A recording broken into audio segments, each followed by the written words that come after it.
నష్టాలైనా, బాధలైనా, హింసలైనా, అప్పులైనా, రోగాలైనా ఒక్కటే, నువ్వు చావటానికి వీల్లేదు. నేను చావను, సజీవుడనై సజీవురాలినై ఉండి నా దేవుని క్రియలను వివరించదను.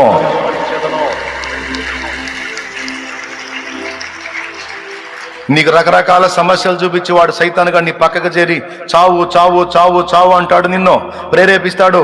కొన్నిసార్లు ట్రై చేసావు కూడా నువ్వు, తిక్కల్దానా. నువ్వు నిజంగా చచ్చిపోతే నీ ద్వారా రక్షింపబడే ఆత్మలు, చాలా ఆత్మలు నశించిపోతాయి. అలా జరగటానికి వీల్లేదు. ఇప్పుడు నువ్వు ఒట్టి పాత్రగా ఉండొచ్చు. రాబోతున్న దినాల్లో నా తండ్రి నిన్ను బలపరిచి అభిషేకించ అనేక మంది రక్షణ కొరకు వాడుకోవచ్చమ్మా, వాడుకోవచ్చయ్యా. నువ్వు నిర్లక్ష్యంగా ఉండటానికి లేదో, ఏముంది అనుకోవటానికి లేదో. నువ్వు బతకాలి, నువ్వు బాగుండాలి, నువ్వు ఆరోగ్యంగా ఉండాలి, టయానికి తినాలి, నిద్రపోవాలి, నువ్వు చేయాల్సినవన్నీ నువ్వు చేయాలి. నువ్వు దేవుని పని చేసి అనేక మందిని వెలిగించాలి, నీ బాధ్యత ఉంది. నువ్వు చావటానికి వీల్లేదు. నువ్వు ముసలమ్మవైనా చావటానికి వీల్లేదు, నువ్వు కుర్రోడివి కుర్ర వ్యక్తివైనా నువ్వు చావటానికి వీల్లేదు. రాని బాధలు ఎన్నైనా రాని, అవన్నీ మనకు వన్నె తేవటానికే వస్తాయి కానీ మనల్ని పాడు చేయడానికి రావు.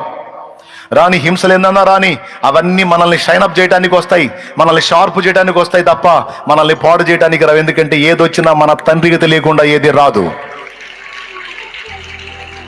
అదే ముందు చెప్పాడు, నీ తల వెంట్రుకలు మొత్తం లెక్కేశాను, నీ అడుగులు లెక్కేశాను, నీ మాటలు లెక్కేశాను, నువ్వు కూర్చుంటే లెక్కేశాను, నువ్వు నిలబడితే లెక్కేశాను, నీ దినములన్నీ లెక్కేశాను, నీ కన్నీటి చుక్కలు లెక్కేశాను. నా దేవుడు మాట్లాడాడు. అంత శ్రేష్టంగా మన కోసం కాచుకొని కనిపెట్టుకున్న దేవుడు, ఆయనకి తెలియకుండా వస్తాయా ఏమైనా? ఏమయ్యా, ఆయనకి తెలియకుండా ఏవి రావు. వచ్చినాయి అంటే మనకు వన్నె తేవటానికే వచ్చినాయి. ఏ వచ్చినా మనకు మేలు కోసమే వచ్చినాయి. ఏ వచ్చినా మనల్ని షార్ప్ చేయటానికి, పదును చేయటానికి, షైన్ అప్ చేయటానికి వచ్చినాయి. అవన్నీ మన మేలు కోసమే మన తండ్రి రప్పించాడు, రప్పిస్తున్నాడు. కాబట్టి వాటిలో నలుగుతున్న నువ్వు అనాల్సిన మాట ఏంటో తెలుసా? సమస్తము సమకూర్చి నా మేలుకు జరిగించగల నా దేవుణ్ణి బట్టి నేను అంటున్నాను, నేనైతే చావను, సజీవుడనై సజీవురాలనై ఉండి నా దేవుని క్రియలను వివరించదను. 15 ఏళ్ల నాడు నన్ను గాజేయాలని చూశాడు రకరకాలుగా. అప్పుడే పోతే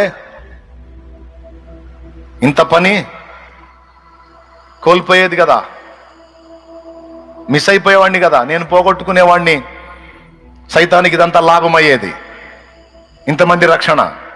కానీ దేవుడు అంత ట్రాన్స్ఫారం నుంచి వచ్చే కనెక్షన్ తగిలింది నాకు. మెయిన్ లైన్ ఇళ్లలోది కాదు. కొడితే పరిగెత్తారు జనం, మరిగారే బచ్చే మరిగారే అనుకుంటా. పోయింది ప్రాణం, ఎక్కడో కొన ఊపిరితో ఉన్నా. వచ్చి కాళ్ళు చేతులు రుద్ది హడావుడి చేసి గందరగోళం చేశారు. తర్వాత చిన్నగా ప్రాణం వచ్చింది, బ్రతికా. 15 ఏళ్ళప్పుడు జరిగింది ఇది. నా తండ్రి కాపాడుకుంటా వస్తున్నాడు అప్పటి నుంచి ఇప్పటిదాకా. అంటే అటాక్స్ చేస్తానే ఉన్నాడు వాడు. ఎందుకు? నా ద్వారా జరిగే పని ఆగిపోవాలంటే నేను పోవాలి.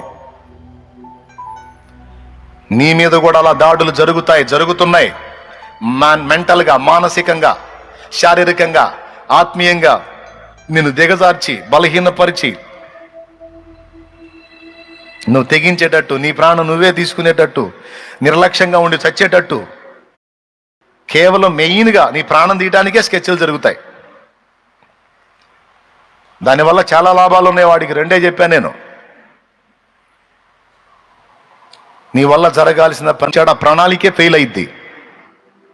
అలా ఫెయిల్ చేయాలి, దేవుని ప్రణాళికల్ని ఫెయిల్ చేయాలి, అది వాడి ఆలోచన.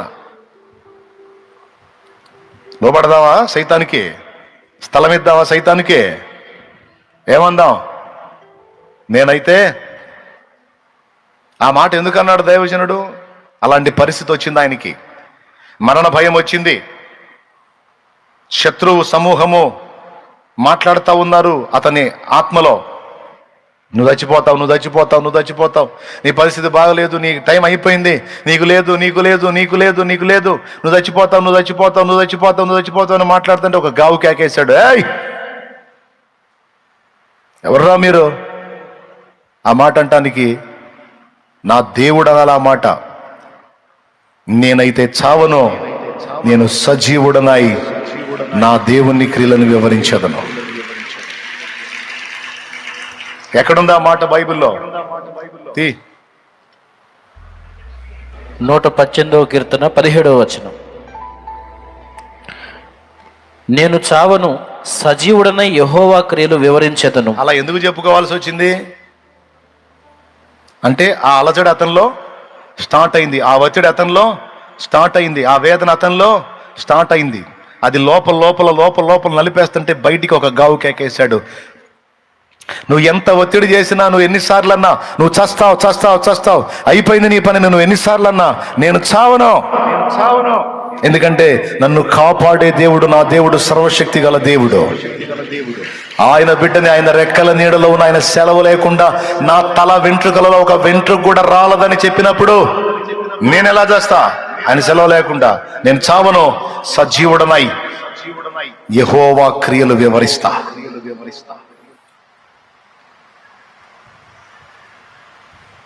నువ్వేమనాలో తెలుసా? అయిపోయింది నీ పని, అయిపోయింది నీ పని, ఇంకా నువ్వు కోలుకోలేవు, ఇంకా నువ్వు లేవలేవు, నీ చరిత్ర అయిపోయింది. ఏ నోరు మోయ్ సైతాన్, నేను కోలుకోపోవటం ఏంది? నా దేవుడు సమర్థుడు. నేను ఇంతగా ఇంత పతనమైన తిరిగి నన్ను లేపి నిలబెట్టగల సమర్థుడు నా దేవుడు. శత్రువా దూరంగా పో. నా దేవుడు తిరిగి నన్ను నిలబెట్టగలడు, నన్ను వెలిగించగలడు. సంవత్సరముల ఆశీర్వాదము నాకు తిరిగి దయచేయగలడు. అయిపోయింది లైఫ్ అనుకున్న రూతుకు మళ్ళా లైఫ్నిచ్చాడు. అయిపోయింది లైఫ్ అనుకున్న మోషేకి మళ్ళా లైఫ్నిచ్చి సేవలో వాడుకున్నాడు. నా దేవుడు ఏదైనా చేయడానికి సమర్థుడు. రస్ సైతాన్, అప్పుల పాలైపోయావు, ఇంక నువ్వు కోలుకోలేవు, ఇక నువ్వు లేవవు, నీ పరిస్థితి అయిపోయింది, నీ చరిత్ర లేదు ఇక. అరే ఎవడురా నువ్వు చెప్పడానికి? సైతాన్ బా. నా దేవుడు సజీవుడురా. నాకు వన్నె తేవటానికి, నన్ను నల్లగొట్టడానికి వీటిని అనుమతించాడు.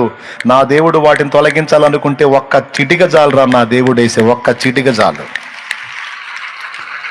నా అప్పుల తిప్పలని ఒక్క దినమందే కొట్టివేయబడతాయి. నీకు మాయ రోగం వచ్చింది, నీకు పెద్ద రోగం వచ్చింది, నీ కంపెనీ జబ్బు వచ్చింది, నీ గుండె తేడా ఉంది, నీ కిడ్నీలు తేడా ఉన్నాయి, నీ లివర్ తేడా ఉంది, నీ రక్తం చెడిపోయింది, నీకు క్యాన్సర్ వచ్చింది, నీకు అంత జబ్బు వచ్చింది, నీకు ఇంత జబ్బు వచ్చింది, ఇక నువ్వు బతకవు, ఇది వచ్చిన వాళ్ళు బతకరు.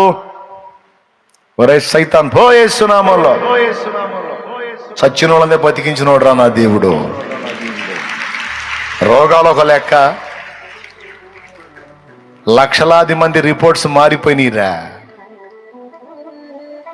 లక్షలాది మంది రిపోర్ట్స్ మారిపోయినరా. నా దేవుడు తలుచుకుంటే నన్ను క్షణములో బాగు చేయగలడు.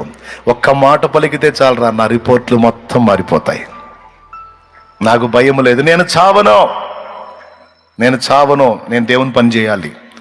నేను నా యెహోవా క్రియలు వివరించాలి. ప్రతి విషయంలో అంతే. ఎందుకంటే ముందే చెప్పా, ఆయన మనల్ని ఎట్ట చూస్తున్నాడు? శ్రేష్ఠులుగా చూస్తున్నాడు. దేవునికి మహిమ కలుగును గాక.